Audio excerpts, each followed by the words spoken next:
Can you imagine having your ID and your address, your home address, be easily accessible by every website? You don't know who's going to be able to trace it. You don't know how protected that information is.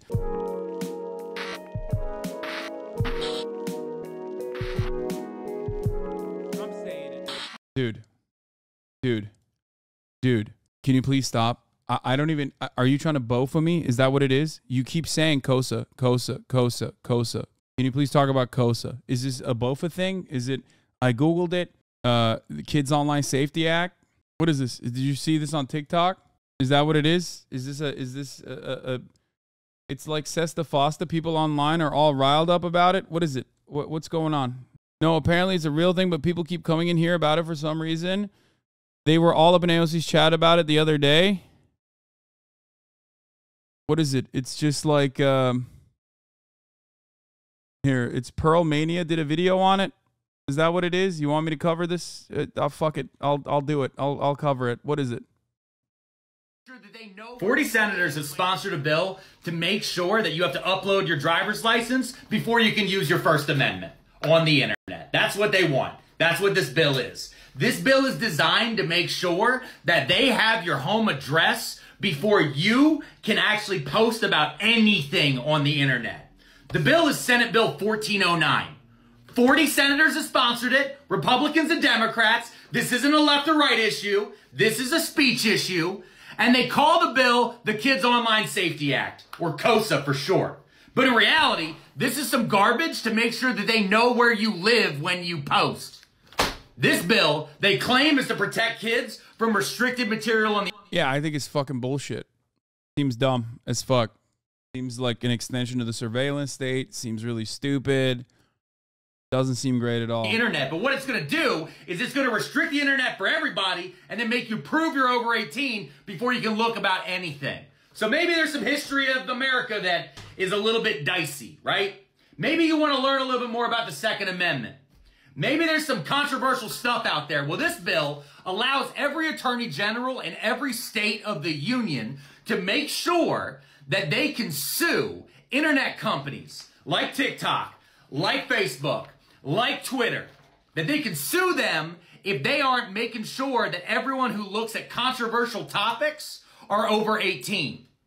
So all these companies are going to have to keep a database of all their users to prove that everyone looking at these controversial...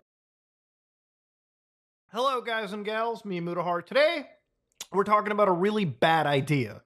Now, ladies and gentlemen, you know that I have always talked about privacy on this channel. And for me, privacy is very important. One of the things we're looking at today is the ESRB, okay? Because they've come up with a legendarily bad idea, in my opinion. Now, for those of you who don't know, video games come with age ratings, right? So some games are E-rated, some are T, some are M-rated, like this one, because it's got blood and gore, intense violence, strong language, sexual themes, and the use of alcohol, okay? That's not for kiddos. Now, you know and I know when we were kids and GTA Vice City dropped, our mom and dad went to the store to buy it. Simple as that. Nowadays, the ESRB wants to... Which was bullshit, let me just say. Basically, this will make it so that your online activities are trackable back to your offline address. I mean, your online activities already are trackable and traceable back to your offline address. I don't know why people don't realize that. It's called your IP and your cell tower that it's pinging off of, and everything is already accessible. This just like makes it easily accessible. It makes it more legal to be able to just like draw this information, and also it opens you up to additional attacks, especially as it pertains to like doxing and whatnot. You already don't have a lot of privacy, but at least it's a little bit more complicated. It's a little bit more complicated to like figure all this stuff out. You certainly still can, and the government absolutely can. However, in this situation, you will make it easier for bad actors to basically access this as well. It just makes that kind of doxing process more efficient.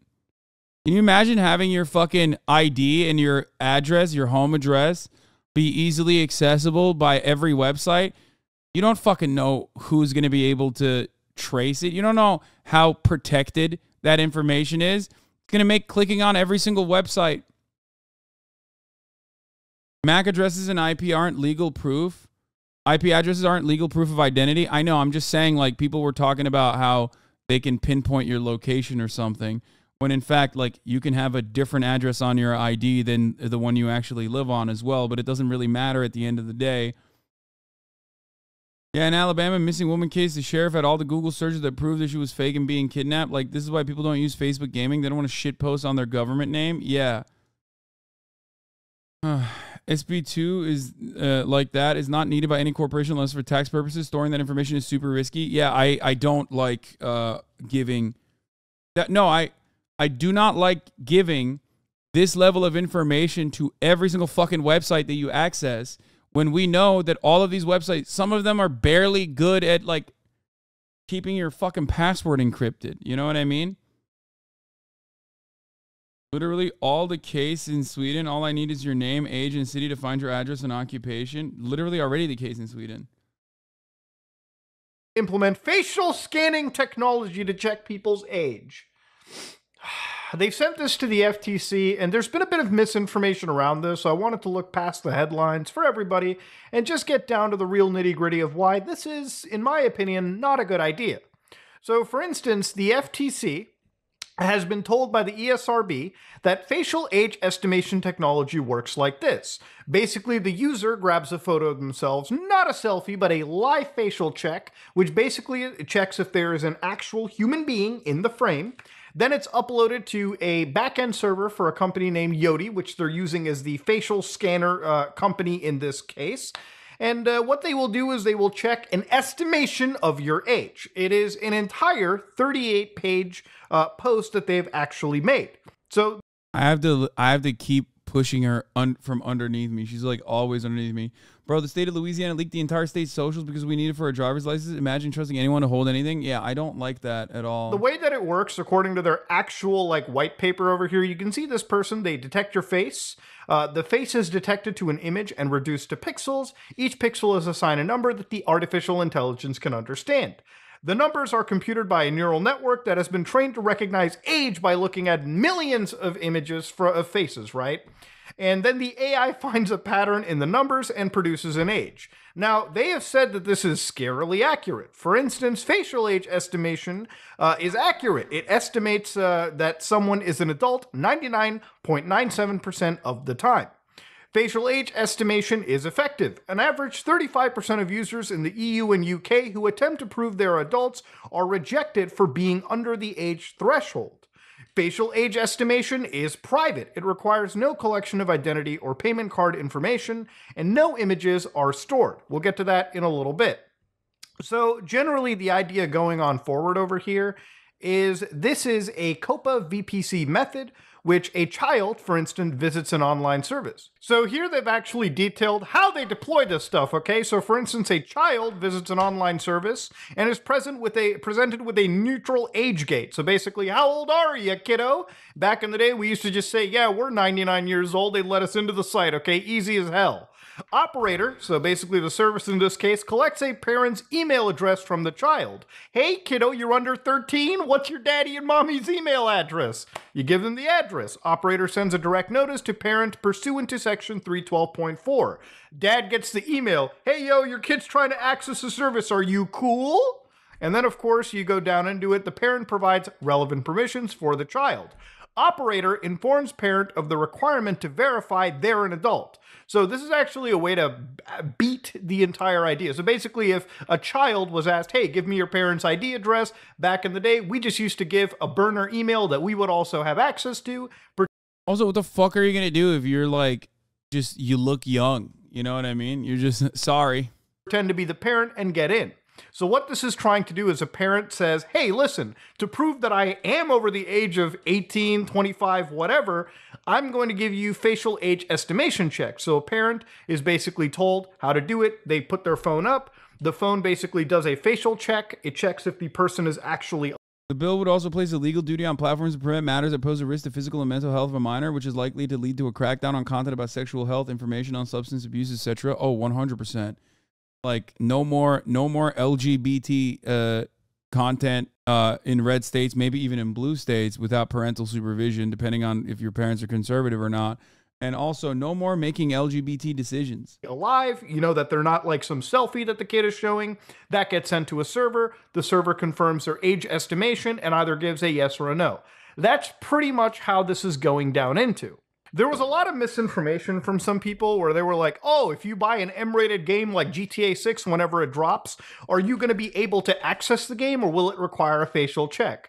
No, this is literally a system designed for verified parental consent, meaning that a parent who's being tested has to prove that they're actually above the age of being a parent. You know what I mean? Even the ESRB cleared this up too. Basically, they said that there was a lot of misinformation from a lot of articles. They basically made it sound like kids were being scanned into it, when the reality of this is not necessarily the kids being scanned, it's actually the adults who are the parents of said children. So even the ESRB says any images or data used for this process are never stored, used for AI training, used for marketing, or even sent to the operator. The only piece of information that is communicated to the company requesting VPC is a yes or no. So basically the algorithm will tell you this person's over the age or they're not over the age. And again, it's designed that before you collect any information from the child, the company would request that the parent of the child provide their consent using a live facial scan, which, as they say, is not a selfie, meaning that you actually have to have a... I'm scared because I feel like they're gonna... You could easily sell this bill to like every fucking panicking parent by being like, you can monitor all of your children's activities online. This gives you better tools to combat sex trafficking that happens literally everywhere and every day, all the time. And then the very likely result is that you need to do a fucking face scan to purchase a $5 subscription to avoid the top of the hour ad break. You know what I mean? Especially if you look young. You're a young looking Hasanabi head and you want to no longer see ads at the top of the hour when you log on to Twitch. At twitch.tv/Hasanabi because there's a 3-minute ad break, and now you have to fucking upload your scan, and if your parents look young, you got to go find your grandparents to come and upload their face so that, you know, they can allow you to see this kind of explicit content. It's really messed up. It's really terrifying.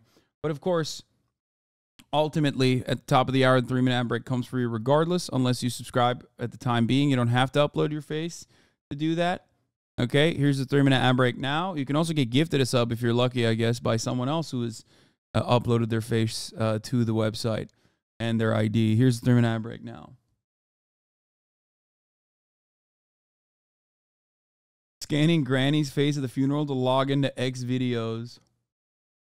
A present facial, like a present human being, eyes open, maybe blinking, showing some sign of life in order to be alive. So again, to understand, the reason why I'm against any technology like this, period, is this is gaming. This is a entertainment medium, all right?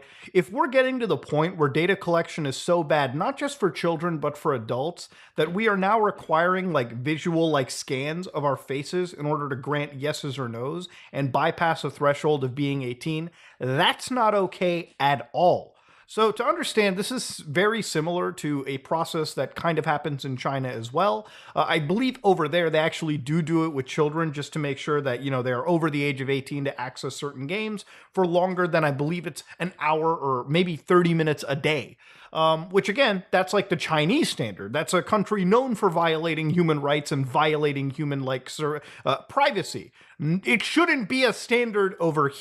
I like that. We don't take any of the good parts of China and we just only look at the bad parts, like the aspects of Chinese existence that even I, Xi's biggest dick rider, refuse to come to terms with. You know what I mean? Like, this is like some of the things that I regularly talk critically about with respect to China. And America's like, no high-speed rail, no even development, no rapid development whatsoever. You're not even going to have, at this point, if you live in a rural area, you can't even pay for healthcare in a reasonable, healthcare that is like basically in a reasonable distance, like no hospitals for you. And then the only thing we're doing is the surveillance state beefing itself up so we can figure out whether you're, young looking or not. Here. And again, there is no 100% confirmation that this information isn't used to help these companies train their algorithms even better. Again, I don't believe that these big billion-dollar companies are not using any speck of data that they cannot get their hands on for bettering their own algorithms. There's very little oversight from what I've seen, and there's very little anybody can do to prove that they're not actually violating the law and their own terms of conditions. Just, do you actually trust Epic? Do you actually trust any of these companies, period, is what I'm going to ask you. So to me, this is super duper wild and ought to see that just to confirm age in video games, or it's not just video games, just for parents to confirm ages, we are getting to the point where actually sending like live facial checks, running through algorithms to confirm validity in this case. Now, people have said, is this a violation of your privacy? I would 100% say yes. No video game. Isn't it a bit weird that this is happening, but background checks before being able to purchase firearms are basically non-existent? Bring up a very good point. Well, one's protected by the Second Amendment, brother. No movie, no... The other is technically protected by the First, but the United States of America don't give a hell. They don't give a dang about the First Amendment, let's be real. I know a lot of people say, oh, I need my Second to protect the First, but the reality is, in so many states right now, 35 to be exact, if you have participated in a right, your First Amendment right to engage with the boycott, divestment, and sanctions on the State of Israel movement, that is a peaceful movement, you cannot be a public school teacher, for example. Like, advocacy for Palestinian rights are illegal if you want to hold a position. If you want to be willingly employed, gainfully employed. It's absolutely unimaginable, but it is the reality. Okay? So we don't really care about the First Amendment, really. This kind of stuff happens regularly. No piece of music. Nothing is ever a requirement that this needs to be a thing. This shouldn't ever even become a thing. Now, the reason I can see this access, like the service kind of existing, is for games like, I would assume, Call of Duty Warzone or Fortnite, or a lot of these free-to-play games that kids are all in now. And, you know, it's not just the fact that kids are accessing these services that are filled with all these dark patterns and gambling, like through skin boxes, battle passes, so on and so forth. And, of course, to understand at the core of it, when kids play these multiplayer services, there is a shit ton of data being collected on them, okay? When a child, a 13, 12-year-old kid, plays a game like Call of Duty Warzone, if they lie about their age and there's no parental checking done right there, a lot of these companies can technically be violating the law by capturing that child's speech, by capturing their text, by capturing whatever data that they are producing, and then sending it for analysis. And I think this implementation is designed just so that these companies can weed out potential issues like that. But that also just raises the question why these companies are harboring all of that data to begin with. Obviously, it's to make a more addictive product, but at the end of the day, maybe these companies and maybe these games should be considering what kind of data that they are harvesting. If companies who produce M-rated video games or video games that collect this kind of data, then I believe the simplest age gate should literally just be a credit card or a debit card right there. There's actually adult services on the internet that pretty much require you to have access to a credit card or a debit card in order to prove that you are 18 and above. Now, you might be wondering, well, Muta, how is a credit card going to be a filter for somebody at the age of 18? I personally believe that's an actual more effective filter than just requiring companies or giving them the ability to actually do facial scanning. Because personally, in my opinion, if you're a child with a credit card or a debit card, you're probably connected to a parent's account anyways. And if you're, for instance, purchasing adult service. So all of these things, here's one aspect of what Muta is saying that's like kind of correct. I'll give you a different perspective than what he's saying. There is fundamentally no difference between none of these safeguards 100% will stop you from cheating it. Okay? There's not a lot of difference between like clicking on a thing that says you're, you know, born in 1919 versus some other extra steps, extra measures that they put. The more you add safeguards, it doesn't necessarily like legitimately prevent children from accessing these websites. You put them there. Obviously, some are more effective than others, but the reason why you put them there is so that you're stopping at least like a large percentage of people who don't want to take the initiative. Okay? I think that you need to make it difficult, certainly. I think you need to make it difficult. I am in favor of a level of difficulty. Are you going to cover the Colleen Ballinger stuff? Are you okay? What happened now? Are you a time traveler? Like, are you a mobile chatter from a month ago or something? Yeah, chatter's logging on from an Internet Explorer from a goddamn pager from 1993. Anyway, you have to do a cost-benefit analysis on every single circumstance, every single new safeguard measure that you put in place, and I think that this doesn't meet the muster. This doesn't pass the smell test. I think that it's not great, especially when you're talking about like AI face scanning or uploading your identification to a website that's not very protective. Like OnlyFans, for instance, through your credit card, your parents should have a... What is happening? Do I have like a bunch of gray names in the chat being like, watch this person's TikTok? How are they getting clapped so quick? Are we getting botted?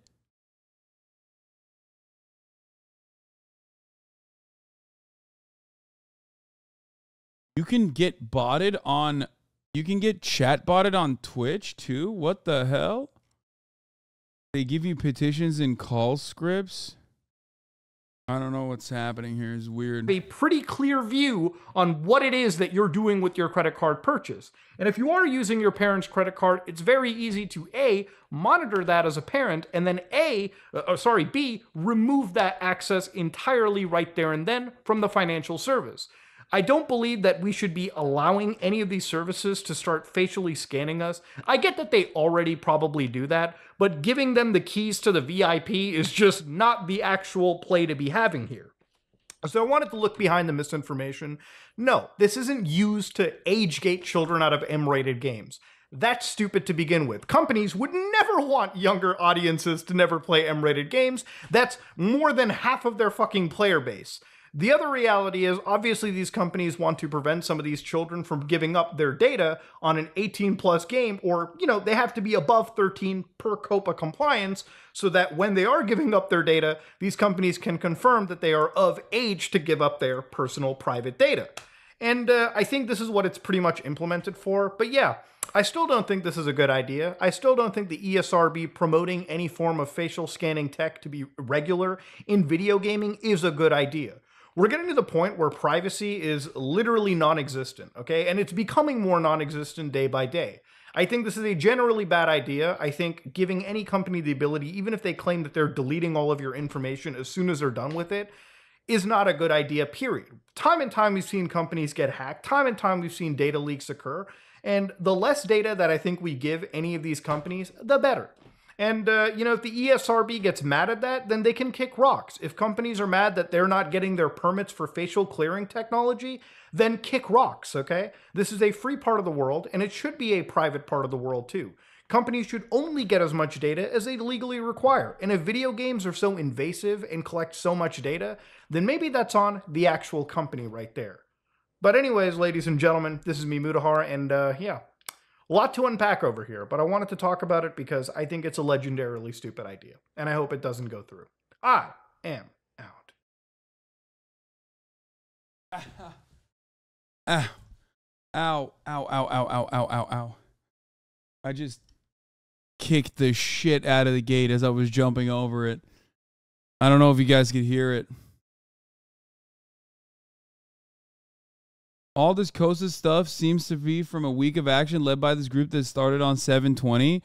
Today we launch the week of action to oppose bills like KOSA and earn it and demand Congress focus on privacy laws to protect us from big tech companies and data brokers instead of pushing through misguided legislation before August recess. Take action. Yes, this is what happened on AOC stream. I have a feeling it's a Discord server rating asking you to check their website. I don't even understand. Is this like a bullshit? Is this like real legislation? Is this kind of like bullshit? And then like people are making a big stink about it. There's something very suspicious about all of this that I don't really fully understand. Especially considering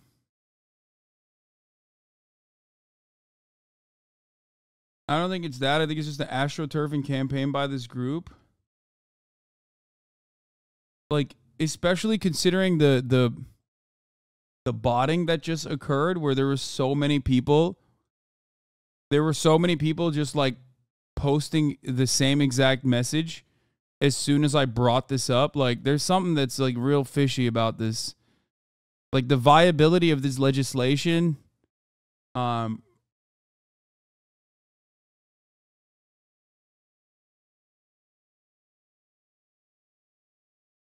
I bet it's someone who just told their audience to go and say something in your chat since they're talking about this issue right now. They're not probably bad or bots. This reminds me of SOPA and PIPA bills in 2011. Remember this? Oh, I do remember this. Notice this image has been found in violation of HR 3261 SOPA and has been removed. Security through censorship. For more information about the Stop Online Piracy Act and how it affects you, visit americancensorship.org. Like, guys, here's the thing. People push bills like this all the fucking time. Not all of them pass. A lot of them don't actually pass at all. They're like just silly, dumb bills. Similar bills, not SOPA, but similar bills to what Senator Blumenthal has pushed, the Kids Online Safety Act, KOSA, have pushed in different states for pornography, for accessing pornographic material online. But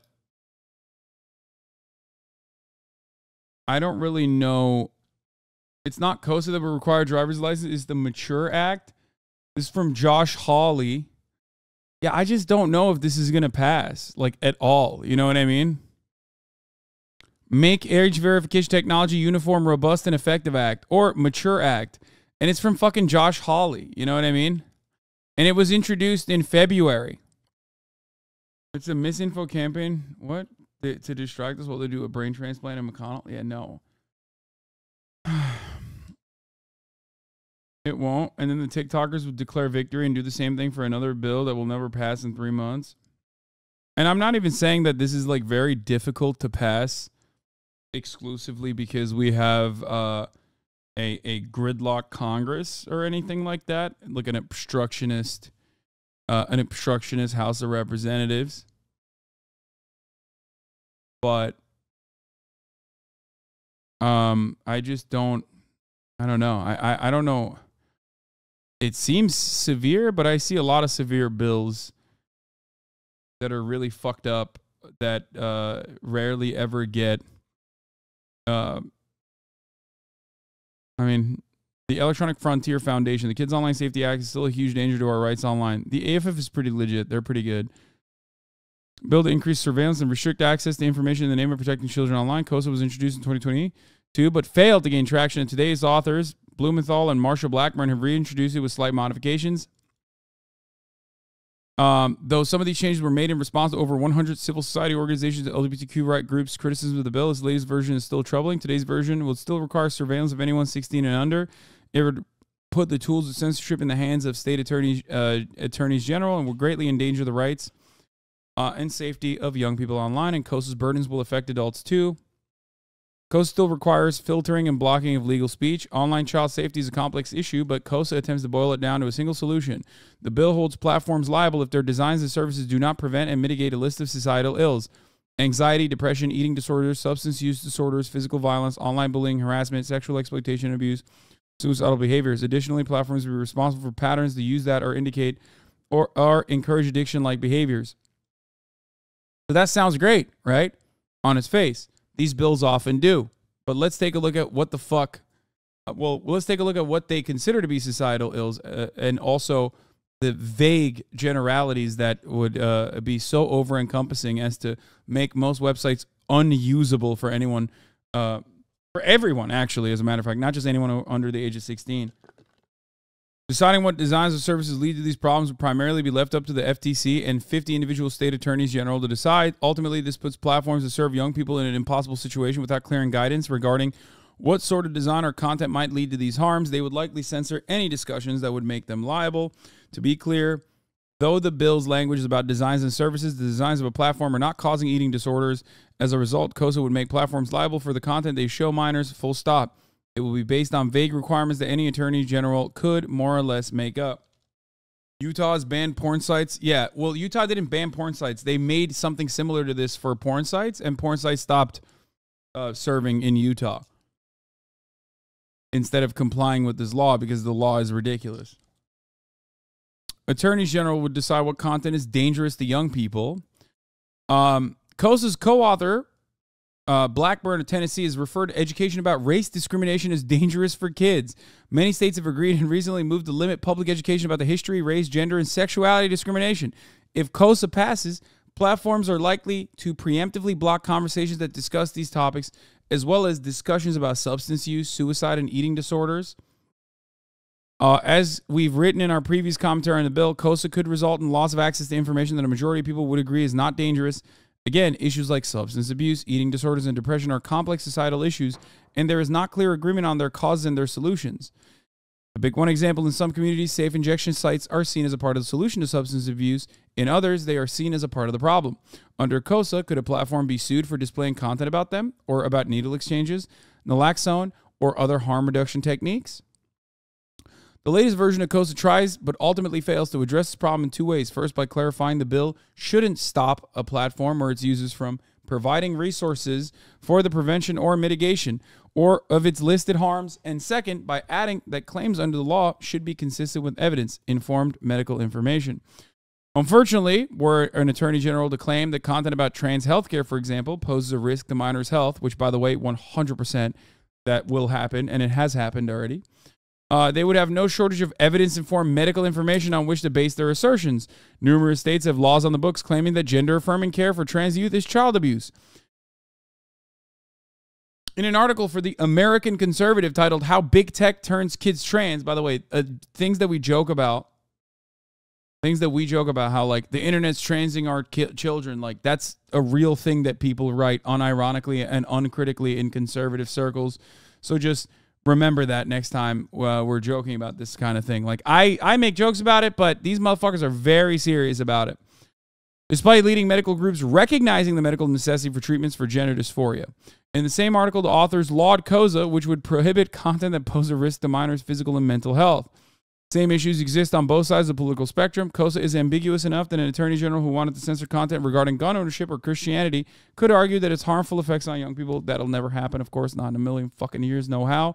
Because liberals are pussies. They don't behave in the same way that Republicans do. KOSA would still lead to age verification on platforms. It must, of course, know whether or not minors use the platform, who they are. Age verification mandates creates many issues. In particular, they undermine anonymity by requiring all users to upload identity verification documents and share private data, no matter their age. Other types of age assurance tools, such as age estimation, also requires users to upload biometric information such as their photos and have accuracy issues. That's insane. I don't want a website to fucking have my facial recognition. I do not want a website to have my license and identity. Okay? It's wild. France's National Commission on Information, Informatics and Liberty, CNIL, reached this conclusion in a recent analysis of current age verification methods. In response to these concerns, KOSA's authors have made two small changes, but they're unlikely to stop platforms from implementing age verification. Earlier versions would have held platforms liable if they knew or should have known that an impacted user was 16 years of age or younger. Latest version of KOSA adds reasonableness to this requirement, holding platforms liable if they know or reasonably should know a user is a minor. But legally speaking, this doesn't result in giving platforms any better guidance. Second change is to add explicit language, and age verification is not required under the privacy protection section of this bill. The bill now states that a covered platform is not required to implement an age gating or age verification functionality, but there is essentially no outcome where sites don't implement age verification. This is kind of like the DMCA problem, okay? The DMCA system, which is regularly fucking abused, had to be put in place because otherwise you would have no safe harbor protections for websites, and therefore websites would never be able to create user-generated content. Every single fucking social media website that you currently utilize is protected by the safe harbor provisions in the law. Otherwise, they would have to be legally liable for all content that comes out of these websites, which would be absolutely fucking unimaginable. You would never be able to upload anything onto these websites. So a similar system would take place because websites would not want any kind of legal liability. They would either A, cease to operate, or B, try to create these incredibly unsafe measures where you have to upload your ID onto a fucking website. Anyway.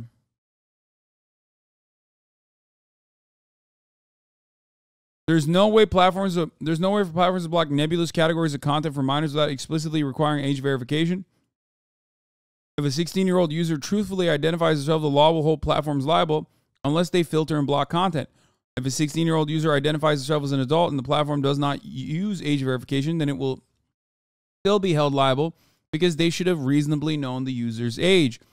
A platform could alternatively skip age verification and simply institute blocking and filtering of certain types of content for all users regardless of age, which would be a terrible blow for speech online for everyone. It still leaves platforms no choices except to institute heavy-handed censorship and age verification requirements. These impacts would not affect just young people, but every user on the platform. There are better ways to fix the internet, says the Electronic Frontier Foundation. Researchers don't even agree that the platforms are responsible for in the first place, and it will lead to a more siloed, more censored internet. It unreasonably buckets all young people into a single category that requires surveillance of minors by parents. They remain troubling aspects of the law. There is no question that some elements of social media today are toxic to users. Companies want users to spend as much time on their platforms as possible because they make money from targeted ad sales. I mean, one way that the law works, right? And I don't know how this would work in this situation, but one way that the law works is like you can't, like, selling drugs are illegal, right?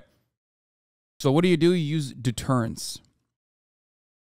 Like, if you were to maybe sometimes find social media companies liable for what they do in terms of their algorithm, for example, after like a serious investigation with medical professionals, which I don't even know if you could get that done in a reasonable way. Other social media companies would follow suit very shortly thereafter if there were like any kind of fines for the depression and social anxiety that like children face by using Facebook, for example. You know what I mean? In part because they can open the field of competitors to social media options and force platforms to innovate, offering more. Okay, there's no question that some elements of social companies want to spend as much time as their platforms as possible because they make money from targeted ad sales, and these ad sales are fueled by invasive data collection. We need stronger competition laws, comprehensive data privacy legislation, in part because they can open the field to competitors to today's social media options and force platforms to innovate, offering more user choice. If users are unhappy with the content or design of current platforms, they should be able to move to other options that offer different forms of content moderation, better privacy protections, and other features that improve the experience for everyone, including younger people. KOSA would not enhance the ability of users to choose where they spend their time. Instead, it would shrink the number of options by making it strict requirements that only today's largest, most profitable platforms could follow. I don't know what lobbyist groups are pushing for this, but I could see it being like a Christian one. It just screams like a protect our children type situation. I see this as like yet another silly ass like we are yet another silly ass anti-sex work, like Christian family values ass group that's pushing for this. You know what I mean?